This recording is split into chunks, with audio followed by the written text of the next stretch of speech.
Hello hello. तो आइए आज जोश से और होश से स्टार्ट करते हैं काइनेमेटिक्स का थर्ड लेक्चर। आज काइनेमेटिक्स का थर्ड लेक्चर में हम देखने वाले हैं इक्वेशंस ऑफ मोशंस। सो मेरा नाम है Janmenjoy Mahavalar and welcome to this amazing platform of Vedic physics theory. आज हम जानने वाले हैं जो कि इक्वेशन काइनेमेटिक्स का जो है आज थर्ड लेक्चर है। आज थर्ड लेक्चर के अंदर हम जानेंगे equations of motions. 3 equations of motions आते हैं।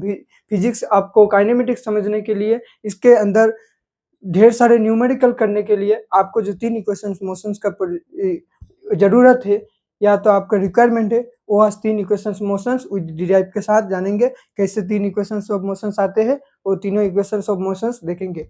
और एक बात है, इस बेस को तपस्या 3.0 पे जो चल रहा है, अगर आप सीरियस स्टूडेंट हो तभी इस बैच को ज्वाइन करना। If you are a serious student then you can join in this batch. ठीक है, अगर आप सीरियस स्टूडेंट्स के अंदर आते हो, अगर आपको आईआईटी चाहिए, एनआईटी चाहिए, तभी इस बैच को ज्वाइन करना, और नहीं तो आप कहीं भी यूट्यूब में भटक सकते हो, कहीं और जाके पढ़ सकते हो। लेकिन आपको अगर एनआईटी और आईआईटी चाहिए तभी इस बैच को ज्वाइन करना, क्योंकि यहाँ पे सिर्फ सीरियस बच्चों के अलाव है। ठीक है, तो हम आते हैं, स्टार्ट करते हैं। तो पहला हेडिंग दीजिए आज इक्वेशंस ऑफ मोशंस। अब इक्वेशंस ऑफ मोशंस में पहले हम क्या देखे थे, एक्सेलरेशंस को हम क्या देखे थे। एक्सेलरेशंस अगर डिफरेंस वेलोसिटी का अगर डिफरेंशिएशन कर दिया गया है टाइम के रिस्पेक्ट पे, तो हमें क्या मिलता था, एक्सेलरेशंस। तो उसी के साथ हम एक्सेलरेशंस को कांस्टेंट मानते हुए आगे की तरफ बढ़ेंगे। तो हमें क्या पता है, डीवी अपॉन dt, यानी कि dv अपॉन dt को हम क्या कहते थे, एक्सेलरेशन। अगर वेलोसिटी को वेलोसिटी को टाइम के रिस्पेक्ट पे डिफरेंशिएशन कर दिया गया है, तो हमें क्या मिलता था, एक्सेलरेशन। तो dv अपॉन dt को हम क्या कह सकते हैं, एक्सेलरेशन। इसी मुताबिक हम अगर क्रॉस मल्टीप्लाई कर देंगे तो हमें क्या मिल जाएगा, dv is equal to a dt, dv is equal to a dt। और अगर हम dv upon dv is equal to a dt को एक्सेलरेशंस को कांस्टेंट मानते हुए अगर हम इसे इंटीग्रेशंस कर देंगे u से लेके v तक, और t को हम कर देंगे 0 से लेके t तक, dt को हम कर देंगे, तब हमें क्या मिलेगा, इसका क्या फॉर्म क्रिएट होंगे। तो इंटीग्रेशंस करने के लिए dv को अगर इंटीग्रेशंस करेंगे हम, तो हमें क्या मिलेगा, ये v मिलेगा। और हमें इंटीग्रेशंस कहाँ से तक करना है, u से लेके v तक करना है, इक्वल टू a रखेंगे यहाँ पे, और 0 से लेके t तक, यानी कि t का इंटीग्रेशन करने के लिए इनका क्या आएगा, t आएगा, और इनका लिमिट क्या रखेंगे, 0 से लेकर t तक। हमारे पास क्या मिला है, अगर लिमिट को पुट किए तब फिर हमें आएगा v माइनस यू। अगर लिमिट को रखेंगे v माइनस यू, हमारे पास क्या आ गया, v माइनस यू, और यहाँ पे क्या आएगा, a, t रखेंगे और लोअर लिमिट पे 0, यानी कि t माइनस 0, तो क्या आएंगे t, यानी कि at, क्या आ जाएगा यहाँ पे at। तो हम क्या कह सकते हैं, अगर u को उधर लेकर गए तो v इक्वल टू हम कह सकते हैं u प्लस at, कह सकते हैं u प्लस at। यानी कि हमारे पास जो पहला जो इक्वेशन आ गया है, पहला इक्वेशन क्या आया है, हमारे पास आ गया है v is equal to u plus at। हमारे पास इक्वेशन क्या आ गया है, v is equal to u plus at। तो हम इस इक्वेशन के साथ अगर आगे बढ़े, v is equal to u plus a t, v is equal to u plus a t, ये हमारे पास क्या है, पहला इक्वेशन ऑफ मोशन से, पहला क्या है हमारे पास, इक्वेशन ऑफ मोशंस। आप इसे 1 नंबर कह सकते हो, 1 नंबर इक्वेशन ऑफ मोशंस आ गया है। इतना तक आ गया है, आप समझ लिए हो हम क्या किया हूँ इसमें। इक्वेशंस ऑफ मोशंस में हमें पता था क्या, इक्वेशंस ऑफ मोशंस निकालने के लिए हमें जो जरूरत था, हम एक्सेलरेशंस को कांस्टेंट मानते हुए हमें जो पता था, अगर वेलोसिटी को विद रिस्पेक्ट टू टाइम के साथ डिफरेंशिएशन करें तो हमें एक्सेलरेशंस मिलता था। उसी एक्सेलरेशंस को मल्टीप्लाई कर दिया हूँ मैं, क्रॉस मल्टीप्लाई, तो हमें क्या मिला, dv is equal to a dt।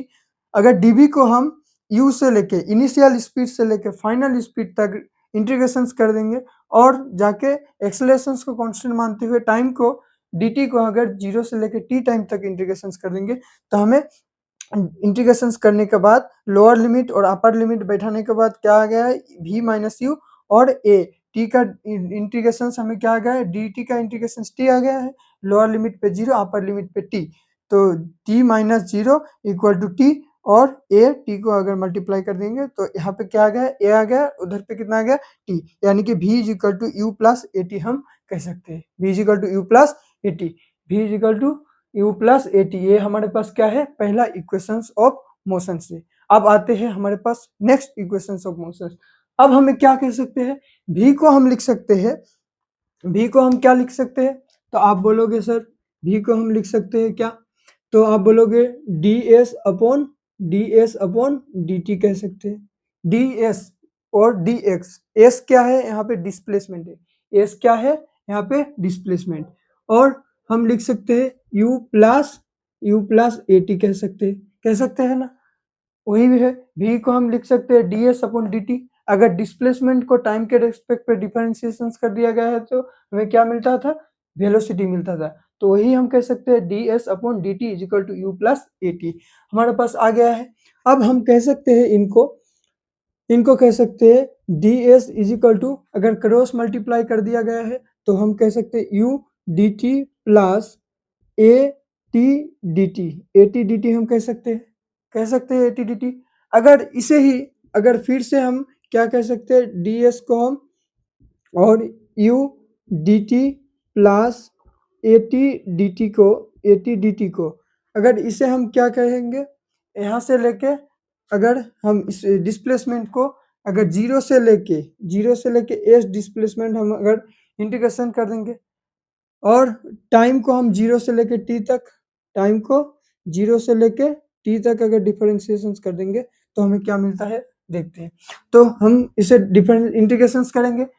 Integrations क्या है, ds का इंटीग्रेशंस कितना आएंगे, तो आप बोलोगे सर s डिस्प्लेसमेंट आएंगे।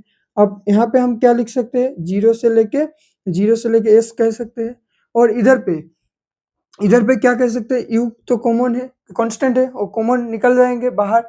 और dt का इंटीग्रेशंस क्या होंगे, तो आप बोलोगे सर t होंगे। यहाँ पे लिमिट क्या चलेंगे, इनका लिमिट चलेंगे कितना, तो आप बोलोगे सर फिर से लिखते हैं, इन पे लिमिट क्या है, t u, और इधर पे कितना है, t रह जाएंगे, और जीरो से लेके t तक हो गया है। इधर देखो आप, एक्सेलरेशन क्या है, एक्सेलरेशन यहाँ पे कांस्टेंट है, तो एक्सेलरेशन फिर से बाहर आ जाएगा। और t का इंटीग्रेशन कितना, इनका पावर पे कितना है, 1, यानी कि पावर पे एक और चढ़ जाएंगे और उसी पावर से हम डिवाइड कर देंगे। तो हमारे पास क्या है, t है, यानी कि यहाँ पे कितना आ जाएंगे, t के पावर 2 अपॉन 2, यानी कि इनका फिर से लिमिट क्या रहेंगे, जीरो से लेके टी तक इनका लिमिट रहेगा, जीरो से लेके टी तक। अब हम इसे क्या कह सकते हैं, इसे हम कह सकते हैं, यहाँ पे अगर लिमिट को बैठाए तो हमारे पास क्या आ जाएगा, लिमिट यहाँ पे आ जाएगा s, यहाँ पे क्या आ गया, s माइनस जीरो, यानी कि s, और इधर पे क्या है, t के जगह t रखे अपर लिमिट और जीरो, यानी कि t माइनस जीरो, तो हमारे पास क्या आ जाएंगे, ut, इधर आ गया कितना, ut, और इधर प्लस।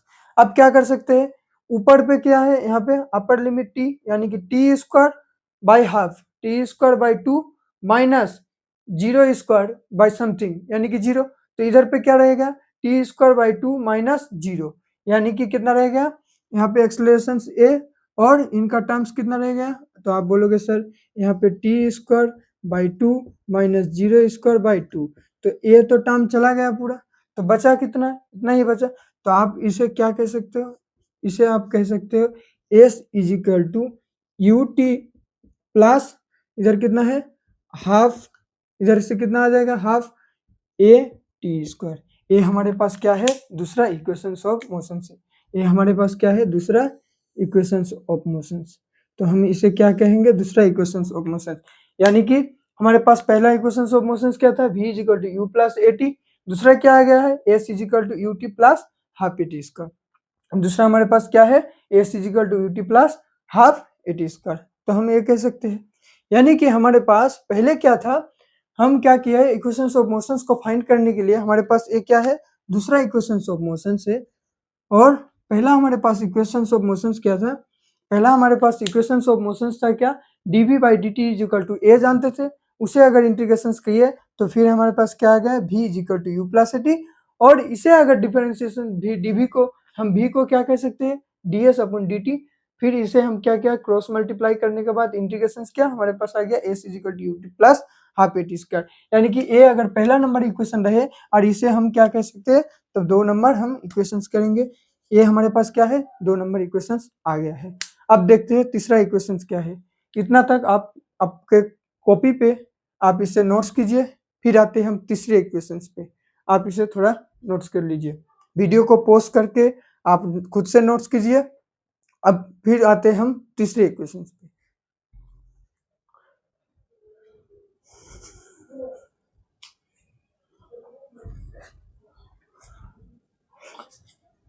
हो गया है। अब आते हैं तीसरे इक्वेशंस पे।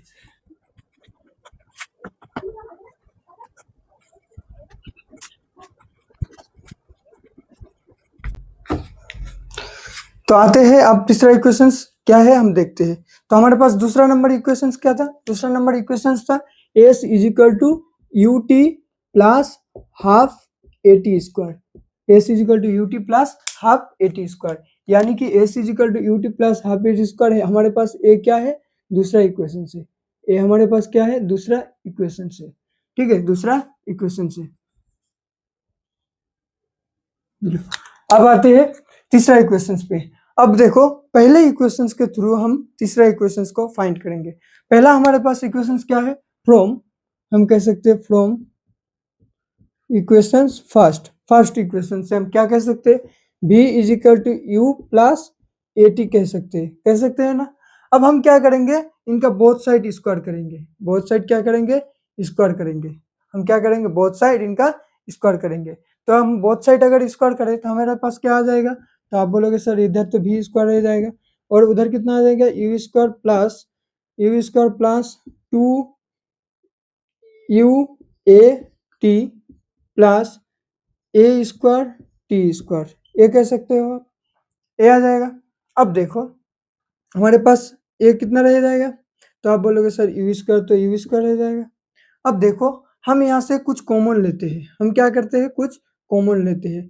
तो हम इतने टर्म से हम क्या करते हैं? 2 को कॉमन लेते हैं और 2 को कॉमन लेते हैं और एक्सेलरेशन को, यानी कि 2a को हम कॉमन लेते हैं। ले लिए है 2a को कॉमन। अब देखो यहाँ पे क्या रहेगा?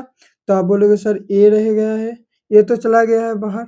अब यहाँ पे क्या है? 2 भी चला गया है और a भी चला गया है, मतलब कि यहाँ पे रह गया है ut। यहाँ पे कितना रह गया है? ut।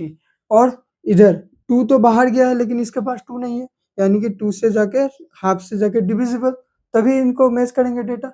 और एक एक्सेलरेशन बाहर चला गया है, यानी कि a रह गया है और इधर टी स्क्वायर रह गया। यानी कि अगर देखोगे यहाँ पे यू टी है, यहाँ पे क्या है? यू टी, यानी कि यू है टी है। तो आपको क्या मिला? You t plus half a t square. और इसे ही आप क्या जानते हो? एस जानते हो, यानी कि displacement you t plus half a t square. तो हम यहाँ से क्या कह सकते हैं? तो आप बोलोगे सर यहाँ से हम कह सकते हैं यू स्क्वायर प्लस, यहाँ पे इनको हम क्या कह सकते हैं? एस कह सकते हैं। यानी कि 2 को अगर पहले लिखे, ए को बाद में 2a को लिख दे और एस क्या है यहाँ पे? मल्टीप्लाई, यानी कि हमारे पास v square is equal to कितना आ गया? हमारे पास थर्ड इक्वेशन ऑफ मोशन जो आ गया है, v square is equal to u square plus 2as। v square is equal to v square equal to u square plus 2as। ये हमारे पास क्या है? थर्ड इक्वेशन ऑफ मोशन, यानी कि हम तीनों इक्वेशन ऑफ मोशंस को फाइंड आउट कर लिए हैं। ये हमारे मैकेनिज्म जो आते हैं, इनका मैकेनिकल जो टर्म वगैरह रहते हैं, इसका जो प्रॉब्लम वगैरह रहते हैं, एससी वर्मा का, आईआईटी लेवल का, आईआईटी जेई का जितने भी सवाल रहते हैं, इन तीनों इक्वेशंस ऑफ मोशंस के हम हेल्प से आगे बढ़ते हैं। इन्हीं को हम अप्लाई करते हैं और हम सोल्व करते हैं। कैसे आ गया है इक्वेशन मोशंस, वो हमने देख लिया हो ड्राइव करके तीनों इक्वेशंस ऑफ मोशंस को। अब तीनों इक्वेशंस ऑफ मोशंस के थ्रू हम आगे हमारा जितना भी सवाल रहेंगे वो सवाल करेंगे। तो पहला इक्वेशंस ऑफ मोशंस का क्या है? पहला इक्वेशंस ऑफ मोशन से v is equal to u plus a t. दूसरा क्या है? s is equal to u t plus half a t square. तीसरा क्या है? v square is equal to u square plus 2as। v square is u square plus 2as। ये है तीनों equations का, ये हमारे पास फॉर्मूला है।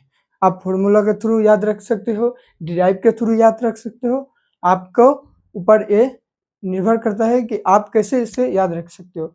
हम तो कहेंगे आप इसका डिराइव जो है, फॉर्मूला जो है, आप थोड़ा बहुत याद रखिए। तो हमारे पास क्या है? इक्वेशंस ऑफ मोशंस के ये तीनों सा फॉर्मूला है। अब आते हैं इनका कुछ सवाल पे, कुछ न्यूमेरिकल प्रॉब्लम पे, कुछ जेई का सवाल लेके आते हैं।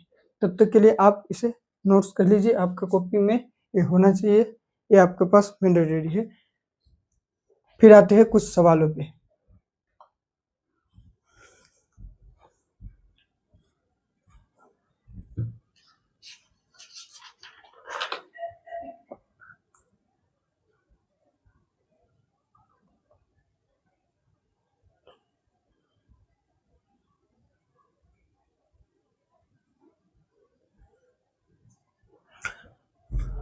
हो गया है। अब आते हैं इसका कुछ सवाल पे।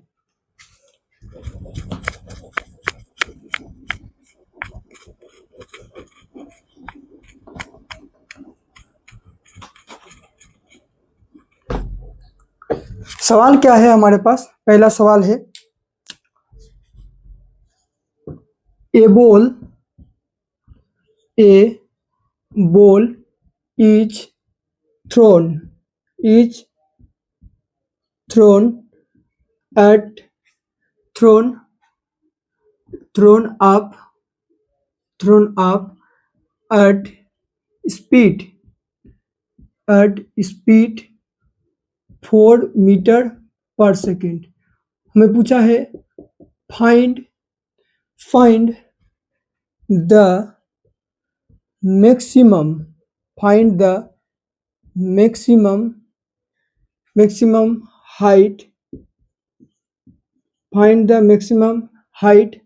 Of the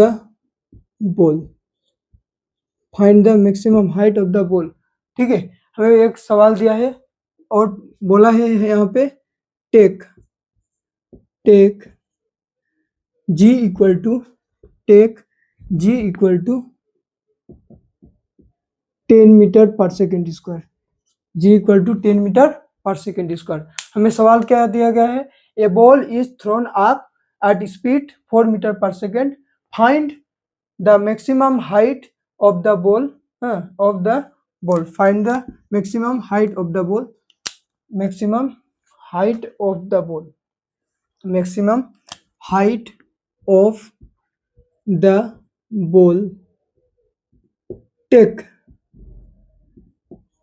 take ji equal to 10 metre per second square. अब इनका सॉल्यूशंस पे आते हैं। आप थोड़ा इसे ट्राई कीजिए, फिर हम सॉल्यूशंस करवाते हैं आपको। हो गया है, आप खुद से ट्राई कीजिए, फिर हम आते हैं। हो गया है, 1 2 3 हम स्टार्ट करते हैं। तो हमें क्या पता था? हमें पता था क्या? तीनों equations motions v is equal to, पहला था v is equal to u plus क्या था 80, v is equal to u plus 80। दूसरा क्या था हमारे पास? दूसरा हमारे पास था v square is equal to u square plus 2as। तीसरा हमारे पास क्या था?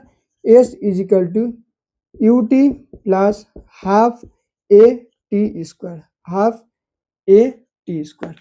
हमारे पास हाफ a t स्क्वायर, ये हमारे पास क्या था? तीनों इक्वेशंस ऑफ मोशंस। अब हम इन तीनों इक्वेशंस को, मोशंस को हेल्प लेते हुए इन सवाल को सॉल्व करते हैं। तो हमारे पास सवाल क्या है? A ball is thrown up at speed 4 metre per second. एक बॉल को फेंका गया ऊपर की तरफ 4 मीटर पर सेकेंड से, और हमें पूछा है find the maximum height of the ball take ji equal to 10 metre. Ball कितने ऊपर तक मैक्सिमम हाइट जा सकते हैं, वो हमें हाइट को फाइंड आउट करना है, हाइट को निकालना है। तो हमारे पास सॉल्यूशंस देखते हैं।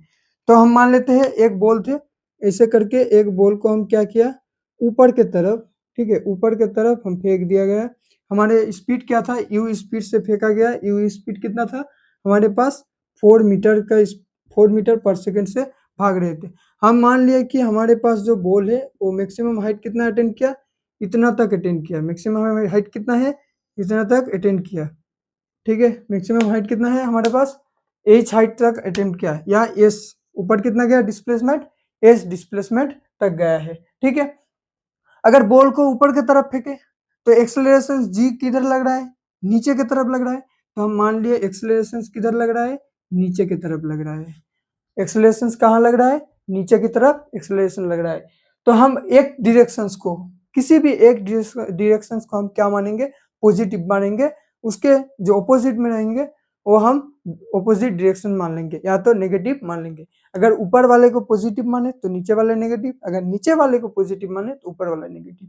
तो हम क्या करते हैं? ऊपर वाले को पॉजिटिव मानते हुए हम क्या करते हैं? ऊपर वाले को u वेलोसिटी से जो फेंका गया, इनको इस वेलोसिटी से जो फेंका गया, तो हम इसे पॉजिटिव मानते हैं, और g जो नीचे की तरफ लगते हैं उसे हम नेगेटिव मानते हैं। तो हमारे पास क्या क्या डेटा है? हमारे पास है क्या? हमारे पास u है और g का वैल्यू दिया गया है 10 मीटर पर सेकेंड। तो हमारे पास टाइम का कोई रिलेशंस नहीं है, तो हमें क्लियर पता है कि हमारे पास जितना भी टाइम का इक्वेशन है उससे हम नहीं सॉल्व कर सकते। तो हमारे पास विदाउट टाइम यानी कि बुलेट इक्वेशन जो है v square is equal to u square plus 2as, इसके थ्रू हम आगे बढ़ सकते हैं। तो v square equal to u square plus 2as के थ्रू हम आगे बढ़ते हैं। चलो अब क्या है हमारे पास v स्क्वायर, v क्या है हमारे पास, तो आप बोलोगे सर v हमारे पास क्या है, फाइनल वेलोसिटी। v क्या है हमारे पास, फाइनल वेलोसिटी।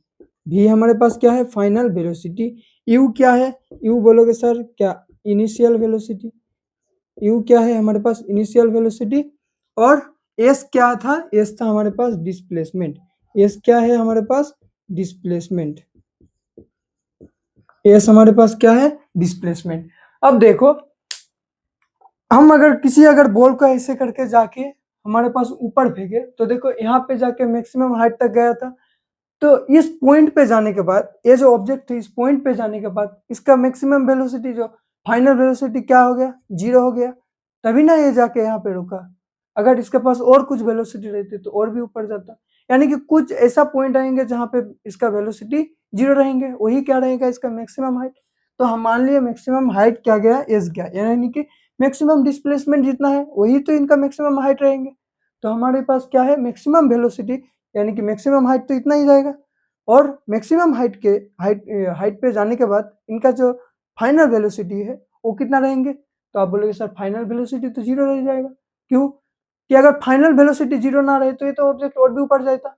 लेकिन एक पोजीशन से इतना आएंगे जहाँ पे मैक्सिमम हाइट गया उनका वेलोसिटी 0, तभी ना वो मैक्सिमम अटेंड कर पाएगा। तो हमारे पास मैक्सिमम हाइट पे फाइनल वेलोसिटी कितना होता है, 0। यानी कि अगर हम v इज इक्वल टू, हम कह सकते हैं v is equal to u square plus 2as, इसके थ्रू अगर आगे बढ़े तो v क्या है हमारे पास, फाइनल वेलोसिटी यहाँ पे जाने के बाद 0 हो जाएगा फाइनल वेलोसिटी, यानी कि हमें हमारे 0 का स्क्वायर। और u स्क्वायर यानी कि इनिशियल वेलोसिटी कितना है, 4 मीटर पर सेकेंड स्क्वायर, यानी कि 4 का स्क्वायर कितना, 16। अब देखो इधर हमारे पास क्या है, प्लस है, प्लस रखते हैं, ठीक है। अब इधर क्या है, 2 है ना। और देखो g क्या है हमारे पास, इधर हम इसे सॉल्व करते हैं। देखो 4 का स्क्वायर कितना है, 16 तो हो गया। अब इधर देखो g है, यहाँ एक्सेलरेशन, एक्सेलरेशन है। हम हमारे तो ऊपर की तरफ सब माने थे, लेकिन g किधर लग रहा है, नीचे की तरफ।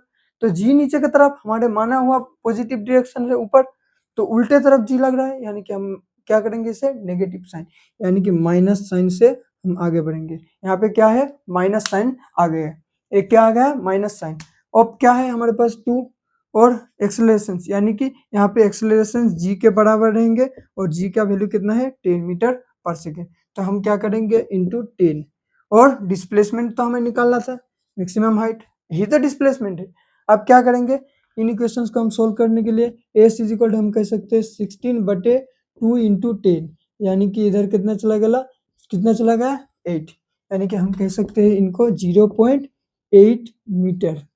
कितना हाइट गया है, 0.8 मीटर, यानी कि इनका जो मैक्सिमम हाइट रहेंगे, यानी कि हाइट जो है मैक्सिमम कितना अटेंड करेंगे, मैक्सिमम एच मैक्स कितना आ जाएगा, तो आप बोलोगे कितना, 0.8 मीटर तक ये अटेंड कर सकता है।